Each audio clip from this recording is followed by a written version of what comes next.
Part 1. There was a little boy named John. John grew up in a small, dilapidated house on the outskirts of town.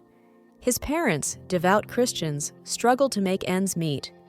Despite their poverty, they filled their home with love and faith, teaching John to trust in God's plan. When John was 14, his father fell ill and passed away, leaving the family devastated. His mother, Sarah, took on extra work to keep John in school, her faith unwavering even in the face of hardship.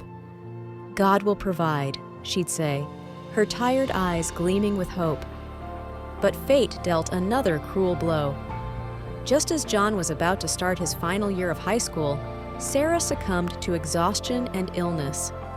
John was left alone, his world shattered. With no income, John was evicted from their humble home. He found himself on the streets, hungry and lost. The few possessions he had fit into a worn backpack, including his mother's well-thumbed Bible. For days, John wandered the streets, seeking shelter in alleyways and park benches. He'd close his eyes and pray fervently, "God, please help me. I have nothing left." But each morning, he'd wake to the same harsh reality, alone, hungry, and hopeless. As weeks passed with no change, John's faith began to waver. One particularly cold night, huddled in a doorway, he pulled out his mother's Bible. Tears streaming down his face, he cried out, "If you're real, why did you take my parents? Why am I suffering like this?"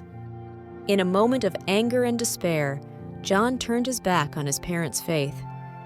"If God was real, he wouldn't let this happen," he muttered, his heart heavy with grief and disappointment.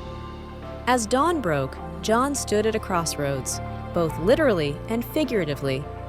With his faith shaken and his future uncertain, he had to decide which path to take in a world that suddenly seemed devoid of divine intervention. Subscribe and like the video.